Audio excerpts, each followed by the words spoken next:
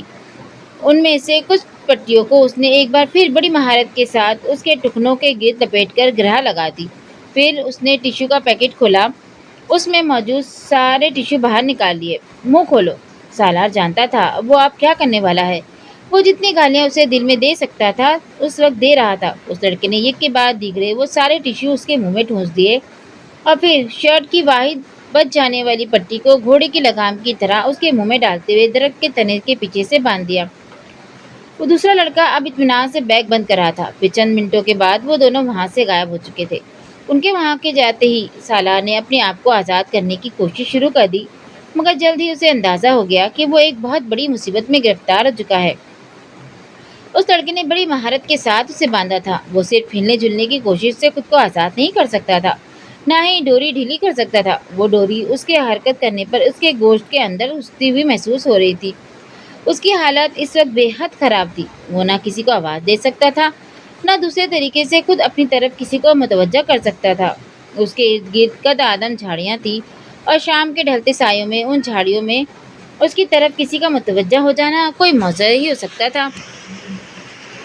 اس کے جسم پر اس وقت لباس کے نام پر صرف گھٹنوں سے کچھ نیچے تک لٹکنے والی برمودا شارٹس کے علاوہ اور کچھ بھی نہیں تھا۔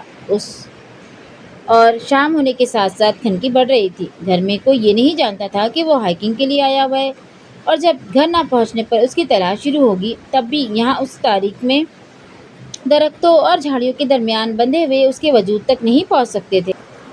آدھے گھنٹے کی جدوجہد کے بعد جب اپنے پیروں کے گرد موجود پٹیوں کو ڈھیلا کرنے اور پھر انہیں کھولنے میں کامیاب ہوا، اس وقت سورج مکمل غروب ہو چکا تھا۔ اگر چاند نہ نکلا ہوتا تو شاید وہ اپنے پاؤں، ہاتھ اور ارد گرد کے ماحول کو بھی نہ دیکھ پاتا۔ اکا دکا گزرنے والی گاڑیوں اور لوگوں کا شور اب نہ ہونے کے برابر تھا۔ اس کے ارد گرد جھینگروں کی آواز گونج رہی تھی اور وہ گردن سے کمر تک اپنی پشت پر درخت کے تنے کی وجہ سے آنے والی رگڑ اور خراشوں کو بخوبی محسوس کر سکتا تھا۔ درخت کے دوسری طرف اس کے ہاتھوں کی کلائیوں میں موجود ڈوری اب اس کے گوشت میں اتری ہوئی تھی۔ وہ ہاتھوں کو مزید حرکت دینے کے قابل نہیں رہا تھا۔ وہ کلائیوں سے اٹھتی ٹیسیں برداشت نہیں کر پا رہا تھا۔ اس کے منہ کے اندر موجود ٹشو اب گھل چکے تھے اور ان کے گھلنے کی وجہ سے وہ منہ میں لگام کی طرح کسی بھی پٹی کو حرکت دینے لگا تھا، مگر وہ گلے سے آواز نکالنے میں اب بھی بری طرح ناکام تھا، کیونکہ وہ ان گلے ہوئے ٹشوز کو نہ نگل سکتا تھا نہ اگل سکتا تھا۔ وہ اتنے زیادہ تھے کہ وہ انہیں چیوگم کی طرح چبانے میں بھی ناکام تھا۔ اس کے جسم پر کپکپی طاری ہو رہی تھی۔ وہ صبح تک اس حالت میں وہاں یقیناً ٹھٹر کر مر جاتا اگر خوف یا کسی زہریلے کیڑے کے کاٹنے سے نہ مرتا تو۔ اس کے جسم پر اب چھوٹے چھوٹے کیڑے رینگ رہے تھے اور بار بار وہ اسے کاٹ رہے تھے۔ وہ اپنی برہنہ ٹانگوں پر چلنے اور کاٹنے والے کیڑوں کو جھٹک رہا تھا، مگر باقی جسم پر رینگنے والے کیڑوں کو جھٹکنے میں ناکام تھا، اور وہ نہیں جانتا تھا کہ ان چھوٹے کیڑوں کے بعد اسے اور کن کیڑوں کا سامنا کرنا پڑے گا، اور اگر وہاں بچھو اور سانپ ہوتے تو۔ وقت گزرنے کے ساتھ ساتھ اس کی حالت مزید خراب ہو رہی تھی۔ آخر یہ سب میرے ساتھ کیوں ہوا ہے؟ آخر میں نے کیا کیا ہے؟ وہ بے چارگی سے سوچنے میں مصروف تھا۔ اور میں یہاں مر گیا تو میری لاش تک دوبارہ کسی کو نہیں ملے گی۔ کیڑے مکوڑے اور جانور مجھے کھا جائیں گے۔ اس کی حالت غیر ہونے لگی۔ ایک عجیب طرح کے خوف نے اسے اپنی گرفت میں لے لیا۔ تو میں کیا اس طرح مر جاؤں گا یہاں اس حالت میں، بے لباس، بے نشان؟ گھر والوں کو پتہ تک نہیں ہوگا میرے بارے میں؟ کیا میرا انجام یہ ہونا ہے؟ اس کے دل کی دھڑکن رکنے لگی۔ اسے اپنی موت سے ایک دم خوف آیا، اتنا خوف کہ اسے سانس لینا مشکل لگنے لگا۔ اسے یوں لگا جیسے موت اس کے سامنے اس سے چند قدم کے فاصلے پہ کھڑی ہو، اس کے انتظار میں، یہ دیکھنے کہ وہ کس طرح سسک سرک کر مرتا ہے۔ وہ درد کی پرواہ کیے بغیر ایک بار پھر اپنی کلائیوں کی ڈوری کو توڑنے یا ڈھیلی کرنے کی کوشش کرنے لگا۔ اس کے بازو شل ہونے لگے۔ 15 منٹ کے بعد اس نے ایک بار پھر اپنی جدوجہد چھوڑ دی، اور اس وقت اسے احساس ہوا کہ اس کے منہ کی پٹی ڈھیلی ہو گئی تھی۔ وہ گردن کو ہلاتے ہوئے اسے منہ سے نکال سکتا تھا۔ اس کے بعد اس نے ٹشو نکال دیے تھے۔ اگلے کئی منٹ وہ گہرے گہرے سانس لیتا رہا، پھر وہ بلند آواز میں اپنی مدد کے لیے آوازیں دینے لگا، اتنی بلند آواز میں جتنی وہ کوشش کر سکتا تھا۔ اس کا انداز بالکل ہذیانی تھا۔ آدھے گھنٹے تک مسلسل آواز دیتے رہنے کے بعد اس کی ہمت اور گلا دونوں جواب دے گئے۔ اس کا سانس پھول رہا تھا، یوں جیسے وہ کئی میل دوڑتا رہا ہو، مگر اب بھی کوئی اس کی مدد کے لیے نہیں آیا تھا۔ کلائی کے زخم اب اس کے لیے ناقابل برداشت ہو رہے تھے اور کیڑے اب اس کے چہرے اور گردن پر بھی کاٹ رہے تھے۔ وہ نہیں جانتا تھا ایک دم اسے کیا ہوا، بس وہ بلند آواز میں بچوں کی طرح پھوٹ پھوٹ کر رونے لگا۔ وہ زندگی میں پہلی بار بری طرح رو رہا تھا، شاید زندگی میں پہلی بار اسے اپنی بے بسی کا احساس ہو رہا تھا، اور اس وقت درخت کے اس تنے کے ساتھ بندھے سسکتے ہوئے اسے احساس ہوا کہ وہ مرنا نہیں چاہتا ہے۔ وہ موت سے اس طرح خوف زدہ ہو رہا تھا جس طرح نیو ہیون میں ہوا تھا۔ وہ نہیں جانتا تھا وہ کتنی دیر اسی طرح بے بسی کے عالم میں بلند آواز میں روتا رہا، پھر اس کے آنسو خشک ہونے لگے۔ شاید وہ اتنا تھک چکا تھا کہ اب رونا بھی اس کے لیے ممکن نہیں تھا۔ نڈھال سا ہو کر اس نے درخت کے تنے سے سر ٹکاتے ہوئے آنکھیں بند کر لیں۔ اس کے کندھوں اور بازوؤں میں اتنا درد ہو رہا تھا کہ اسے لگ رہا تھا وہ کچھ دیر میں مفلوج ہو جائیں گے، پھر وہ کبھی انہیں حرکت نہیں دے سکے گا۔ میں نے کبھی کسی کے ساتھ اس طرح نہیں کیا، پھر میرے ساتھ یہ سب کیوں ہوا؟ اس کی آنکھوں سے ایک بار پھر آنسو بہنے لگے۔ سالار، میرے لیے پہلے ہی بہت پرابلمس ہیں، تم اس میں اضافہ نہ کرو۔ میری زندگی پہلے ہی بہت مشکل ہے اور ہر گزرتے دن کے ساتھ اور مشکل ہوتی جا رہی ہے۔ کم از کم تم تو میری سچویشن کو سمجھو، میری مشکلات کو مت بڑھاؤ۔ درخت کے تنے کے ساتھ ٹیک لگائے سالار نے اپنی آنکھیں کھول دی۔ اس کا حلق خشک ہو رہا تھا۔ نیچے، بہت دور اسلام آباد کی روشنیاں نظر آ رہی تھی۔ میں تمہارے مسائل میں اضافہ کرنے کی کوشش کر رہا ہوں۔ مائی ڈیئر امامہ، میں تو تمہاری مدد میں گھل رہا ہوں، تمہارے مسائل ختم کرنے کی کوشش کر رہا ہوں۔ تم خود سوچو، میرے ساتھ رہ کر تم کتنی اچھی اور محفوظ زندگی گزار سکتی ہو۔ سالار نے اپنے ہونٹ بھینچ لیے۔ سالار، مجھے طلاق دے دو، بھرائی ہوئی لجاجت آمیز آواز آئی۔ سویٹ ہارٹ، تم کورٹ میں جا کر لے لو، جیسا کہ تم کہہ چکی ہو۔ وہ اب چپ چاپ خود سے بہت دور نظر آنے والی روشنیوں کو دیکھ رہا تھا۔ کوئی اس کے سامنے جیسے آئینہ لے کر کھڑا ہو گیا تھا جس میں وہ اپنا عکس دیکھ سکتا تھا، اور اپنے ساتھ ساتھ کسی اور کا بھی۔ میں نے ماما کے ساتھ صرف مذاق کیا تھا، وہ بڑبڑایا۔ میں اسے کوئی تکلیف پہنچانے کا ارادہ نہیں رکھتا تھا۔ اسے اپنے الفاظ کھوکھلے لگے۔ وہ پتہ نہیں کس کو وضاحت دینے کی کوشش کر رہا تھا۔ بہت دیر تک وہ اسی طرح اسلام آباد کی روشنیوں کو دیکھتا رہا، پھر اس کی آنکھیں دھندلانے لگی۔ میں مانتا ہوں مجھ سے کچھ غلطیاں ہو گئی۔ اس بار اس کی آواز بھرائی ہوئی سرگوشی تھی۔ میں نے جانتے بوجھتے اس کے لیے مسائل کھڑے کرنے کی کوشش کی۔ میں نے اسے دھوکہ دیا، مگر مجھ سے غلطی ہو گئی اور مجھے پچھتاوا بھی ہے۔ میں جانتا ہوں میرے طلاق نہ دینے سے اور جلال کے بارے میں جھوٹ بول دینے سے اسے بہت زیادہ پریشانی کا سامنا کرنا پڑا ہوگا۔ مجھے واقعی پچھتاوا ہے اس سب کے لیے، مگر اس کے علاوہ تو میں نے کسی اور کو کبھی دھوکہ نہیں دیا، کسی کے لیے پریشانی کھڑی نہیں کی۔ وہ ایک بار پھر رونے لگا۔ میرے خدا، ایک بار اگر میں یہاں سے بچ گیا، میں یہاں سے نکل گیا تو میں امامہ کو ڈھونڈوں گا، میں اسے طلاق دے دوں گا، میں جلال کے بارے میں بھی اسے سچ بتا دوں گا، بس ایک بار آپ مجھے یہاں سے جانے دے۔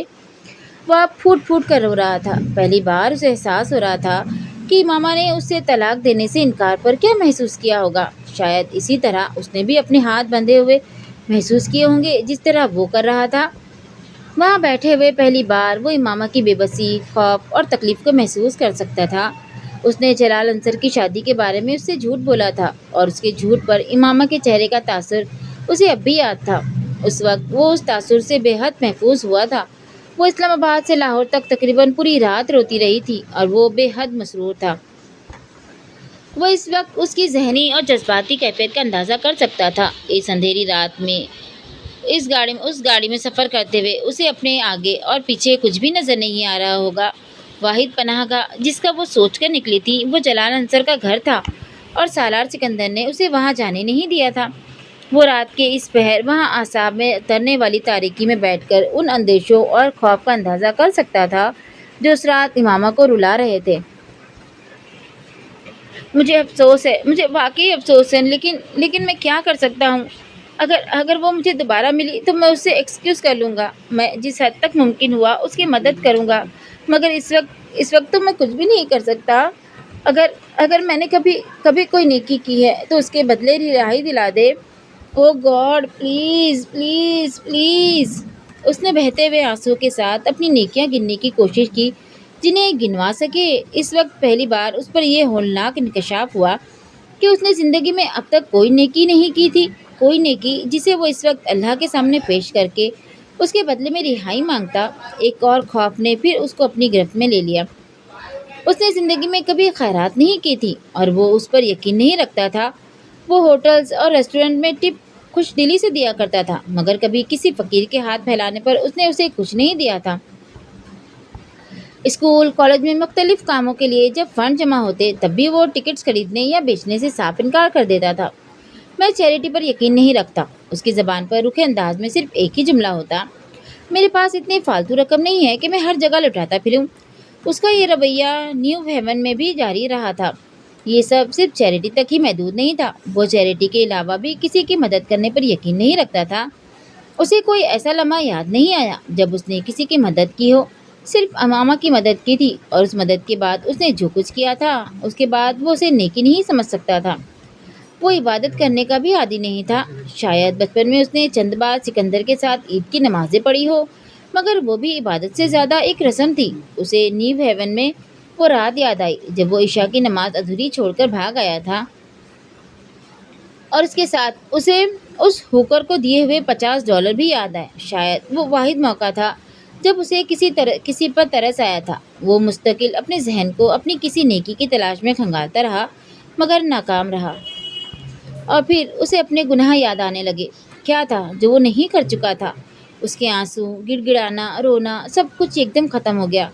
حساب کتاب بالکل صاف تھا۔ وہ اگر آج اس حالت میں مر جاتا، اس کے ساتھ کوئی زیادتی نہ ہوتی۔ 22 سال کی عمر میں وہاں بیٹھے کئی گھنٹے سرو کرنے پر بھی جس شخص کو اپنی کوئی نیکی یاد نہ آئے، جبکہ اس شخص کا IQ لیول 150 ہو اور اس کی میموری فوٹوگرافک، وہ شخص اللہ سے یہ چاہتا ہو کہ اسے اس کی کسی نیکی کے بدلے اس آزمائش سے رہا کر دیا جائے جس میں وہ پھنس گیا ہے۔ What is next to ecstasy?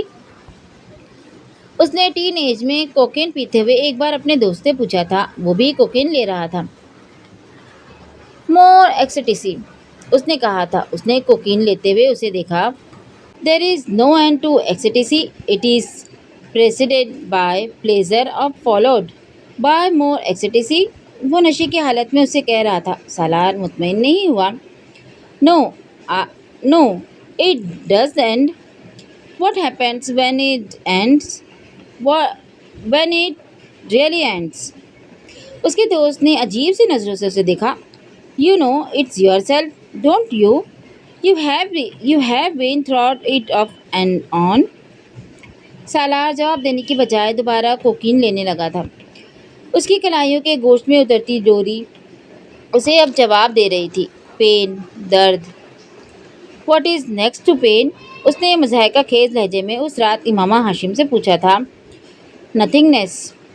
رسی نما کوئی چیز لہراتے ہوئے اس کے جسم پر گری تھی۔ اس کے سر، چہرے، گردن، سینے، پیٹ، اور وہاں سے تیز رفتاری سے رینگتی ہوئی اتر گئی۔ سالار نے کانپتے جسم کے ساتھ اپنی چیخ روکی تھی۔ وہ کوئی سانپ تھا جو اسے کاٹے بغیر چلا گیا تھا۔ اس کا جسم پسینے میں نہا گیا تھا۔ اس کا جسم اب جاڑے کے مریض کی طرح تھر تھر کانپ رہا تھا۔ نتھنگنیس، آواز بالکل صاف تھی۔ And what is next to nothingness? تحقیر آمیز آواز اور مسکراہٹ اس کی تھی۔ ہیل۔ اس نے یہی کہا تھا۔ وہ پچھلے 8 گھنٹے سے وہاں بندھا ہوا تھا، اس ویرانے، اس تاریکی، اس وحشت ناک تنہائی میں۔ وہ پورا 1 گھنٹہ حلق کے بل پوری دقت سے مدد کے لیے پکارتا رہا تھا، یہاں تک کہ اس کا حلق آواز نکالنے کے لیے قابل نہیں رہا تھا۔ نتھنگنیس سے ہیل، وہ ان دونوں کے بیچ کہیں متعلق تھا، یا شاید نتھنگنیس میں داخل ہونے والا تھا اور ہیل تک پہنچنے والا تھا۔ تمہیں خوف نہیں آتا یہ پوچھتے ہوئے کہ ہیل کے بعد کیا آئے گا؟ دوزخ کے بعد آگے کیا آ سکتا ہے؟ انسان کے معتوب اور مغضوب ہو جانے کے بعد باقی بچتا ہی کیا ہے جسے جاننے کا تمہیں اشتیاق ہے؟ سالار نے وحشت بھری نظروں سے ارد گرد دیکھا۔ وہ کیا تھا؟ قبر یا دوزخ، یا زندگی میں اس کا ایک منظر؟ بھوک، پیاس، بے بسی، بے یاری و مددگاری، جسم پر چلتے کیڑے جنہیں وہ خود کو کاٹنے سے روک تک نہیں پا رہا تھا، مفلوج ہوتے ہوئے ہاتھ، پاؤں، پشت اور ہاتھوں کی کلائیوں پر لمحہ بہ لمحہ بڑھتے ہوئے زخم۔ خوف تھا یا دہشت، پتہ نہیں کیا تھا، مگر وہ بلند آوازوں میں پاگلوں کی طرح چیخیں مارنے لگا تھا۔ اس کی چیخیں دور دور تک فضا میں گونج رہی تھی۔ ہذیانی اور جنونی انداز میں بلند کی جانے والی بے مقصد اور خوفناک چیخیں۔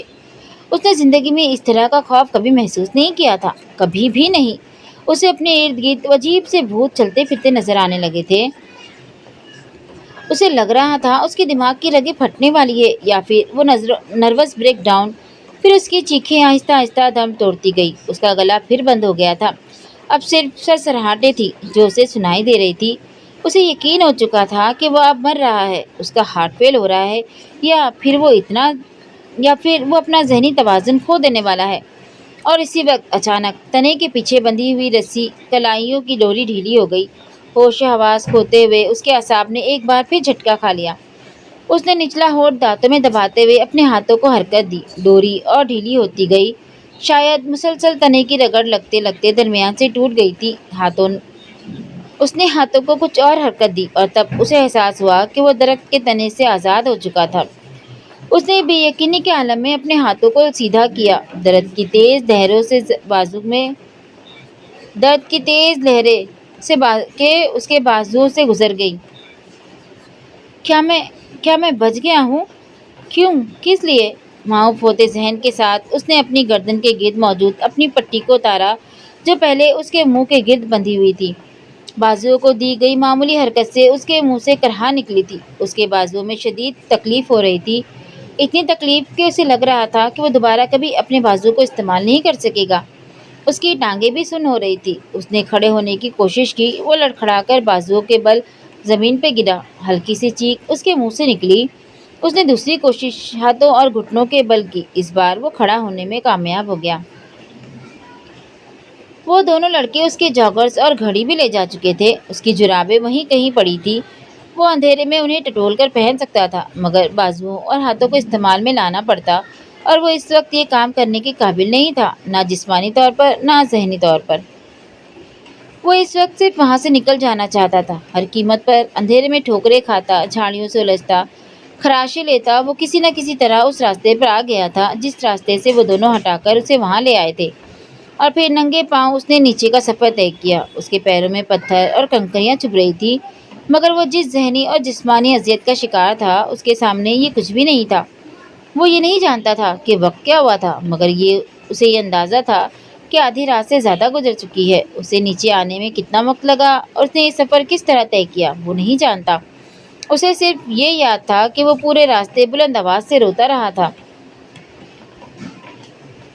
اسلام آباد کی سڑکوں پر آ کر اسٹریٹ لائٹس کی روشنی میں بھی اس نے اپنے حلیے کو دیکھنے کی کوشش نہیں کی، نہ ہی کہیں رکنے کی خواہش کی، نہ ہی کسی کی مدد لینے کی۔ وہ اسی طرح روتا ہوا لڑکھڑاتے قدموں کے ساتھ اس سڑک کے کنارے فٹ پاتھ پر چلتا رہا۔ وہ پولیس کی ایک پیٹرولنگ کار جس نے سب سے پہلے اسے دیکھا تھا اور اس کے پاس آ کر رک گئی۔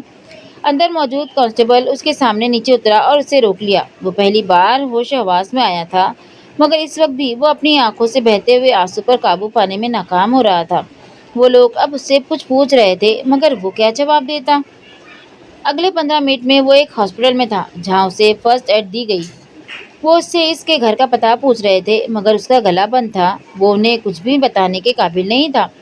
سوجے ہوئے ہاتھوں کے ساتھ اس نے ایک کاغذ پر اپنے گھر کا فون نمبر اور ایڈریس گھسیٹ دیا۔ ابھی اور کتنی دیر اسے یہاں رکھنا پڑے گا؟ زیادہ دیر نہیں، جیسے ہی ہوش آتا ہے ہم دوبارہ چیک اپ کریں گے، پھر ڈسچارج کر دیں گے۔ زیادہ شدید قسم کی انجریز نہیں ہے، بس گھر میں کچھ دنوں تک مکمل طور پر ریسٹ کرنا پڑے گا۔ اس کا ذہن لاشعوری سے شعور کا سفر طے کر رہا تھا۔ پہلے جو صرف بے معنی آوازیں تھیں، اب وہ انہیں مفہوم پہنا رہا تھا۔ آوازوں کو پہچان رہا تھا۔ ان میں سے ایک آواز سکندر عثمان کی تھی، دوسری یقیناً کسی ڈاکٹر کی۔ سالار نے آہستہ آہستہ آنکھیں کھول دی۔ اس کی آنکھیں یکدم چندھیا گئی تھی۔ کمرے میں بہت تیز روشنی تھی، یا کم از کم اسے ایسا ہی لگا تھا۔ وہ ان کے فیملی ڈاکٹر کا پرائیویٹ کلینک تھا۔ وہ ایک بار پہلے بھی یہاں ایسے ہی ایک کمرے میں رہ چکا تھا، اور یہ پہچاننے کے لیے ایک نظر ہی کافی تھی۔ اس کا ذہن بالکل صحیح کام کر رہا تھا۔ جسم کے مختلف حصوں میں ہونے والے درد کا احساس اسے پھر ہونے لگا تھا، اس کے باوجود کہ اب وہ ایک بہت نرم اور آرام دہ بستر پہ تھا۔ اس کے جسم پر وہ لباس نہیں تھا جو اس نے اس سرکاری ہسپتال میں پہنا تھا جہاں سے لے کر جایا گیا تھا۔ وہ ایک اور لباس میں ملبوس تھا، اور یقیناً اس کے جسم کو پانی کی مدد سے صاف بھی کیا گیا تھا۔ کیونکہ اسے آدھے بازوؤں والی شرٹ سے جھانکتے اپنے بازو پر کہیں بھی مٹی یا گرد نظر نہیں آ رہی تھی۔ اس کی کلائیوں کے گرد پٹیاں بندھی ہوئی تھی اور اس کے بازوؤں پر چھوٹے چھوٹے بہت سے نشانات تھے۔ بازوؤں اور ہاتھ سوجے ہوئے تھے۔ وہ اندازہ کر سکتا تھا کہ ایسے ہی بہت سے نشانات اس کے چہرے اور جسم کے دوسرے حصوں پر بھی ہوں گے۔ اسے اپنی ایک آنکھ بھی سوجی ہوئی محسوس ہو رہی تھی اور اس کے جبڑے بھی دکھ رہے تھے، مگر اس سے بھی زیادہ برا حال گلے کا تھا۔ اس کے بازو میں ایک ڈرپ لگی ہوئی تھی جو اب تقریباً ختم ہونے والی تھی۔ پہلی بار اس کو ہوش میں ڈاکٹر نے ہی دیکھا تھا۔ وہ ان کا فیملی ڈاکٹر نہیں تھا، شاید اس کے ساتھ کام کرنے والا کوئی اور فزیشین تھا۔ اس نے سکندر کو اس کی طرف متوجہ کیا۔ ہوش آ گیا ہے؟ سالار نے ایک صوفے پر بیٹھی طیبہ کو اپنی طرف بڑھتے دیکھا، مگر سکندر آگے نہیں آئے تھے۔ ڈاکٹر اب اس کے پاس آ کر اس کی نبض چیک کر رہا تھا۔ اب تم کیسا محسوس کر رہے ہو؟ سالار جواب میں کچھ کہنا چاہتا تھا، مگر اس کے حلق سے آواز نہیں نکل سکی۔ وہ صرف منہ کھول کے رہ گیا۔ ڈاکٹر نے ایک بار پھر اپنا سوال دہرایا۔ سالار نے تکیے پہ رکھا ہوا اپنا سر نفی میں ہلایا۔ بولنے کی کوشش کرو۔ ڈاکٹر شاید پہلے ہی اس کے گلے کی پرابلم کے بارے میں جانتا تھا۔ سالار نے ایک بار پھر نفی میں سر ہلا دیا۔ ڈاکٹر نے نرس کے ہاتھ میں پکڑی ہوئی ٹرے سے ایک ٹارچ نما آلہ اٹھایا۔ منہ کھولو۔ سالار نے دکھتے جبڑوں کے ساتھ اپنا منہ کھول دیا۔ ڈاکٹر کچھ دیر اس کے حلق کا معائنہ کرتا رہا، پھر اس نے ٹارچ بند کر دی۔ گلے کا تفصیلی چیک اپ کرنا پڑے گا، اس نے مڑ کر سکندر عثمان کو بتایا۔ پھر اس نے ایک رائٹنگ پیڈ اور پین سالار کی طرف بڑھایا۔ نرس تب تک اس کے بازو میں لگی ڈرپ اتار چکی تھی۔ اٹھ کر بیٹھو اور بتاؤ کیا ہوا ہے گلے کو؟ اسے اٹھ کر بیٹھنے میں کوئی دقت نہیں ہوئی۔ نرس نے تکیہ اس کے پیچھے رکھ دیا تھا اور وہ رائٹنگ پیڈ ہاتھ میں لیے سوچتا رہا۔ کیا ہوا تھا گلے کو، جسم کو، دماغ کو؟ وہ کچھ بھی لکھنے کے قابل نہیں تھا۔ سوجی ہوئی انگلیوں میں پکڑے پین کو وہ دیکھتا رہا۔ اسے یاد تھا کہ اس کے ساتھ کیا ہوا تھا۔ اسے اپنی وہ چیخیں یاد آ رہی تھی جنہوں نے اب اسے بولنے کے قابل نہیں چھوڑا تھا۔ کیا لکھا جائے؟ یہ کہ مجھے ایک پہاڑ پر ساری چیزیں چھین کر باندھ دیا گیا تھا، پھر یہ کہ مجھے چند گھنٹوں کے لیے زندہ قبر میں اتار دیا گیا تھا تاکہ مجھے سوالوں کا جواب مل جائے۔ What is next to ecstasy? وہ سفید صاف کاغذ کو دیکھتا رہا، پھر اس نے مختصر تحریر میں اپنے ساتھ ہونے والا واقعہ تحریر کر دیا۔ ڈاکٹر نے رائٹنگ پیڈ پکڑ کر ایک نظر ان 7-8 جملوں پر ڈالی اور پھر اسے سکندر عثمان کی طرف بڑھا دیا۔ آپ کو چاہیے کہ فوری طور پر پولیس سے رابطہ کریں تاکہ کار برآمد کی جا سکے۔ پہلے ہی کافی دیر ہو گئی ہے، پتہ نہیں وہ گاڑی کہاں سے کہاں لے جا چکے ہوں گے۔ ڈاکٹر نے ہمدردانہ انداز میں سکندر کو مشورہ دیا۔ سکندر نے رائٹنگ پیڈ پر ایک نظر ڈالی۔ ہاں، میں پولیس سے کانٹیکٹ کرتا ہوں۔ پھر کچھ دیر ان دونوں کے درمیان اس کے گلے کے چیک اپ کے سلسلے میں بات ہوتی رہی۔ پھر ڈاکٹر نرس کے ہمراہ باہر نکل گئے۔ اس کے باہر نکلتے ہی سکندر عثمان نے ہاتھوں میں پکڑا ہوا رائٹنگ پیڈ سالار کے سینے پہ دے مارا۔ یہ جھوٹ کا پلندہ اپنے پاس رکھو۔ تم کیا سمجھتے ہو کہ اب میں تمہاری کسی بات پر اعتبار کروں گا؟ نہیں، کبھی نہیں۔ سکندر بہت مشتعل تھے۔ یہ بھی تمہارا کوئی نیا ایڈونچر ہوگا، خودکشی کی کوئی نئی کوشش؟ وہ کہنا چاہتا تھا، فار گاڈ سیک ایسا نہیں ہے، مگر وہ گونگے کی طرح ان کا چہرہ دیکھتا رہا۔ میں کیا کہوں ڈاکٹر سے کہ اس کو عادت ہے ایسے تماشوں اور ایسی حرکتوں کی؟ یہ پیدا ہی ان کاموں کے لیے ہوا ہے۔ سالار نے سکندر عثمان کو کبھی اس حد تک مشتعل نہیں دیکھا تھا۔ شاید وہ واقعی اب اس سے تنگ آ چکے تھے۔ طیبہ خاموشی سے پاس کھڑی تھی۔ ہر سال ایک نیا تماشا، ایک نئی مصیبت، آخر تمہیں پیدا کر کے کیا گناہ کر بیٹھے ہیں ہم؟ سکندر عثمان کو یقین تھا یہ بھی اس کے کسی نئے ایڈونچر کا حصہ تھا۔ جو لڑکا 4 بار خود کو مارنے کی کوشش کر سکتا تھا، اس کے ہاتھ پاؤں پر موجود ان زخموں کو کوئی ڈکیتی قرار نہیں دے سکتا تھا، وہ بھی اس صورت میں جب اس واقعے کا کوئی گواہ نہیں تھا۔ سالار کو شیر آیا والی کہانی یاد آئی۔ بعض کہانیاں واقعی سچی ہوتی ہیں۔ وہ بار بار جھوٹ بول کر اب اپنا اعتبار گنوا چکا تھا، شاید وہ سب کچھ ہی گنوا چکا تھا، اپنی عزت، خود اعتمادی، غرور، فخر، ہر چیز۔ وہ کسی پاتال میں پہنچ گیا تھا۔ کوئی نیا ڈرامہ کیے بڑے دن گزر گئے تھے تمہیں، تو تم نے سوچا ماں باپ کو محروم کیوں رکھوں، انہیں خوار اور ذلیل کیے بڑا عرصہ ہو گیا ہے، اب نئی تکلیف دینی چاہیے۔ ہو سکتا ہے سکندر یہ ٹھیک کہہ رہا ہو، آپ پولیس کو گاڑی کے بارے میں اطلاع تو دیں۔ اب طیبہ رائٹنگ پیڈ پر لکھی ہوئی تحریر پڑھنے کے بعد سکندر سے کہہ رہی تھی، یہ ٹھیک کہہ رہا ہے، کبھی آج تک ٹھیک کہا ہے اس نے؟ مجھے اس بکواس سے ایک لفظ پر بھی یقین نہیں ہے۔ تمہارا یہ بیٹا کسی دن مجھے اپنی کسی حرکت کی وجہ سے پھانسی پر چڑھا دے گا اور تم کہہ رہی ہو کہ پولیس کو اطلاع دو؟ اپنا مذاق بنواؤ۔ کار کے ساتھ بھی کچھ نہ کچھ کیا ہوگا اس نے، بیچ دی ہوگی کسی کو یا کہیں پھینک آیا ہوگا۔ وہ اب اسے واقعی گالیاں دے رہے تھے، اس نے کبھی انہیں گالیاں دیتے ہوئے نہیں سنا تھا۔ وہ صرف ڈانٹا کرتے تھے اور وہ ان کی ڈانٹ پر بھی مشتعل ہو جایا کرتا تھا۔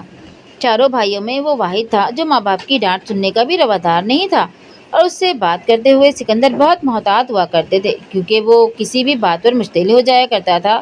مگر آج پہلی دفعہ سالار کو ان کی گالیوں پر بھی غصہ نہیں آیا تھا۔ وہ اندازہ کر سکتا تھا کہ اس نے انہیں کس حد تک زد کر دیا ہے۔ وہ پہلی بار اس بیڈ پر بیٹھے اپنے ماں باپ کی حالت کو سمجھنے کی کوشش کر رہا تھا۔ کوئی چیز تھی جو انہوں نے اسے کیا چیز تھی جو انہوں نے اسے نہیں دی تھی؟ اس کے منہ سے نکلنے سے پہلے وہ اس کی فرمائش پوری کر دینے کے عادی تھے، اور وہ اس کے بدلے میں انہیں کیا دیتا رہا تھا، کیا دے رہا تھا؟ ذہنی اذیت، پریشانی، تکلیف۔ اس کے علاوہ اس کے بہن بھائیوں میں سے کسی نے ان کے لیے کوئی پریشانی نہیں کھڑی کی تھی۔ صرف ایک وہ تھا جو کسی دن تمہاری وجہ سے ہم دونوں کو خودکشی کرنی پڑے گی، تمہیں تبھی سکون ملے گا، صرف تبھی چین آئے گا تمہیں۔ پچھلی رات اس پہاڑ پر اس طرح بندھے ہوئے اسے پہلی بار ان کی یاد آئی تھی۔ پہلی بار اسے پتا چلا تھا کہ اسے ان کی کتنی ضرورت تھی۔ وہ ان کے بغیر کیا کرے گا؟ ان کے لیے ان کے علاوہ کون پریشان ہوگا؟ اسے سکندر کے لفظوں سے زندگی میں پہلی بار کوئی بے عزتی محسوس نہیں ہو رہی تھی۔ وہ ہمیشہ سے سکندر سے زیادہ قریب رہا تھا اور اس کے سب سے زیادہ جھگڑے بھی انہی کے ساتھ ہوتے رہتے تھے۔ میرا دل چاہ رہا ہے کہ میں دوبارہ کبھی تمہاری شکل تک نہ دیکھوں، تمہیں دوبارہ وہیں پھینک دوں جس جگہ کے بارے میں تم جھوٹ بول رہے ہو۔ اب بس کر دو سکندر، طیبہ نے ان کو ٹوکا۔ میں بس کروں؟ یہ کیوں بس نہیں کرتا؟ کبھی تو ترس کھا لے یہ ہم لوگوں پر اور اپنی حرکتیں چھوڑ دے۔ کیا اس پر یہ فرض کر کے اسے زمین پر اتارا گیا تھا کہ یہ ہماری زندگی عذاب بنا دے؟ سکندر طیبہ کی بات پر مزید مشتعل ہو گئے۔ ابھی وہ پولیس والے بیان لینے آ جائیں گے جنہوں نے اسے سڑک پر پکڑا تھا۔ یہ بکواس پیش کریں گے ان کے سامنے کہ اس بیچارے کو کسی نے لوٹ لیا ہے۔ اچھا تو یہ ہوتا کہ اس بار واقعی کوئی اسے لوٹتا اور اسے پہاڑ پر سے نیچے پھینکتا تاکہ میری جان چھوٹ جاتی۔ سالار بے اختیار سسکنے لگا۔ سکندر اور طیبہ بھوچکا رہ گئے۔ وہ اپنے دونوں ہاتھ جوڑے رو رہا تھا۔ وہ زندگی میں پہلی بار اسے روتا دیکھ رہے تھے، اور وہ بھی ہاتھ جوڑے۔ وہ کیا کر رہا تھا؟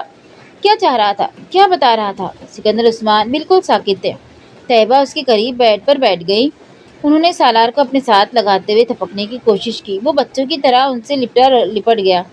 اس کی پائتی کی طرف کھڑے سکندر عثمان کو اچانک احساس ہوا کہ شاید اس بار وہ جھوٹ نہیں بول رہا، شاید اس کے ساتھ واقعی کوئی حادثہ ہوا تھا۔ وہ طیبہ کے ساتھ لپٹا ننھے بچوں کی طرح ہچکیوں سے رو رہا تھا۔ طیبہ اسے چپ کراتے کراتے خود بھی رونے لگی۔ وہ چھوٹی چھوٹی باتوں پر تو کیا، بڑی بڑی باتوں پر بھی رونے کا عادی نہیں تھا۔ پھر آج کیا ہوا تھا کہ اس کے آنسو نہیں رک رہے تھے؟ اس سے دور کھڑے سکندر عثمان کے دل کو کچھ ہونے لگا۔ اگر یہ ساری رات واقعی وہاں بندھا رہا تو؟ وہ ساری رات اس کے انتظار میں جاگتے رہے تھے اور بگڑتے رہے تھے۔ ان کا خیال تھا کہ وہ گاڑی لے کر پھر کہیں لاہور یا کہیں اور آوارہ گردی کے لیے چلا گیا ہوگا۔ انہیں تشویش ہو رہی تھی، مگر وہ سالار کی حرکتوں سے واقف تھے، اسی لیے تشویش سے زیادہ غصہ تھا۔ اور 2:30-3 بجے کے قریب وہ سونے کے لیے چلے گئے تھے جب انہیں فون پر پولیس کی طرف سے یہ اطلاع ملی۔ وہ ہاسپٹل پہنچے تھے اور انہوں نے اسے وہاں بہت ابتر حالت میں دیکھا تھا، مگر وہ یقین کرنے پہ تیار نہیں تھے کہ اس کے ساتھ کوئی حادثہ ہوا تھا۔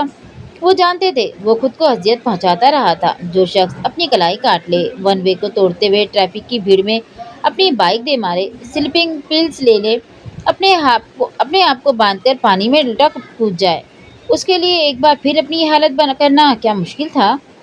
اس کا جسم کیڑوں کے کاٹنے کے نشانات سے جگہ جگہ بھرا ہوا تھا۔ بعض جگہوں پر نیلاہٹ تھی۔ اس کے پیر بھی بری طرح سے زخمی تھے۔ ہاتھوں کی کلائیوں، گردن اور پشت کا بھی یہی حال تھا، اور اس کے جبڑوں پر بھی خراشیں پڑی ہوئی تھی۔ اس کے باوجود سکندر عثمان کو یقین تھا کہ یہ سب کچھ اس کی اپنی کارستانی ہی ہوگی۔ شاید اس وقت وہ بولنے کے قابل ہوتا اور وضاحتیں پیش کرتا تو وہ کبھی بھی اس پر یقین نہ کرتے، مگر اسے اس طرح ہچکیوں کے ساتھ روتے دیکھ کر انہیں یقین آنے لگا تھا کہ وہ سچ کہہ رہا تھا۔ وہ کمرے سے باہر نکل گئے اور انہوں نے موبائل پر پولیس سے رابطہ کیا۔ 1 گھنٹے کے بعد انہیں پتہ چل گیا کہ سرخ رنگ کی ایک اسپورٹس کار پہلے ہی پکڑی جا چکی ہے، اور اس کے ساتھ 2 لڑکے بھی۔ پولیس نے انہیں ایک معمول کے چیکنگ کے دوران لائسنس اور گاڑی کے کاغذات نہ ہونے پر گھبرا جانے پر پکڑا تھا۔ انہوں نے ابھی تک یہ نہیں بتایا تھا کہ انہوں نے گاڑی کہیں سے چھینی تھی۔ وہ صرف یہی کہتے رہے کہ وہ گاڑی انہیں کہیں ملی تھی، اور وہ صرف شوق اور تجسس سے مجبور ہو کر چلانے لگے۔ چونکہ پولیس کے پاس ابھی تک کسی گاڑی کی FIR بھی درج نہیں کرائی گئی تھی، اس لیے ان کے بیان کی تصدیق مشکل ہو گئی تھی۔ مگر سکندر عثمان کے FIR کے کچھ دیر بعد ہی انہیں کار کے بارے میں پتہ چل گیا تھا۔ اب وہ صحیح معنوں میں سالار کے بارے میں تشویش کا شکار تھے۔